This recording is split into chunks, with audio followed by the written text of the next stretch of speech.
Hi, I'm Mike Smith for FilmBook.com, and this is my audio podcast preview of Marvel's Agents of S.H.I.E.L.D., which begins its second season on Tuesday, September 23rd on ABC. Agents of S.H.I.E.L.D. returns for its second season this week, ready to give the world a weekly dose of the Marvel Cinematic Universe to help tide us over until the release of Avengers: Age of Ultron.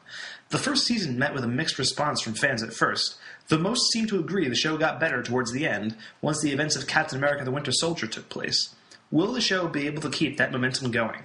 While the first season certainly had its problems, I tended to go a bit easier on it than most. Maybe it's because Joss Whedon shows always take a little time to find their footing. Maybe it's because the show is playing around in one of my favorite film universes. I'm not sure. But for every episode in the early going that was lousy, I could usually point to another that delivered a fun, engaging time, which is, after all, what the show is striving for. The problems with the first season stem from the decision to bring Coulson back from the dead. I liked the character, but his resurrection and the mystery surrounding him was weak, to say the least. Skye and Ward were also problematic characters who the writers seemed unable to break out of their cliched rut, filling out the roles of hacker and tough guy without much else to work with. But things were steadily improving, especially once the show returned from mid-season. The cast seemed to gel a little better, the characters were getting more interesting, and new elements, like Bill Paxton as John Garrett, were bringing some life to the proceedings. And then the Winter Soldier came out, and kicked all of that into overdrive. The reveal of Hydra's infiltration of S.H.I.E.L.D. gave the show a renewed sense of purpose, including the dramatic reveal that Ward was working for Hydra. The show was more confident, and while I think it was still pulling its punches in some cases, it was more exciting than ever before.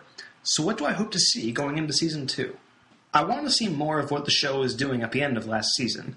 I think they've taken their time, figured out what works, and they can come out swinging. This season seems to be separated into two sections, since about halfway through, the show will go off the air for a little while to let Agent Carter take its place. I think they can do a lot of interesting things with the structure of the show because of this, and I think it's imperative for them to give it all they've got right away to help win back fans that they may have lost before all the Winter Soldier craziness last season. This season sees one new cast member being added to the proceedings, Nick Blood playing Lance Hunter.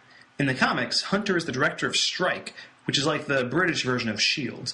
I'm not sure how much of his character will be carried over from the comics, but his inclusion could mix up the character dynamics in fun ways.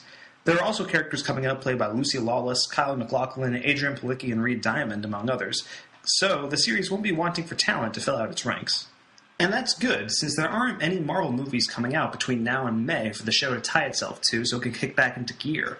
At best, we're likely to see the show tie into Agent Carter, and possibly lead into Avengers 2 towards the end of the season.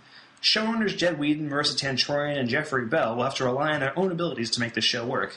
And luckily, these guys were major voices on Dollhouse and Angel, so we should be okay. Thank you for listening to the Agents of S.H.I.E.L.D. podcast. I'm Mike Smith. If you're listening to this review on YouTube or Daily Motion, please subscribe to our channel, like, and comment in the video below. If you're listening to this review via our podcast on iTunes, please subscribe to our podcast, rate it, and take a moment to give us a review. For more of my thoughts on Agents of S.H.I.E.L.D. and other films and TV shows, check out my work at FilmBook.com or follow me on Twitter at msmithfilmblog. Hope to see you soon.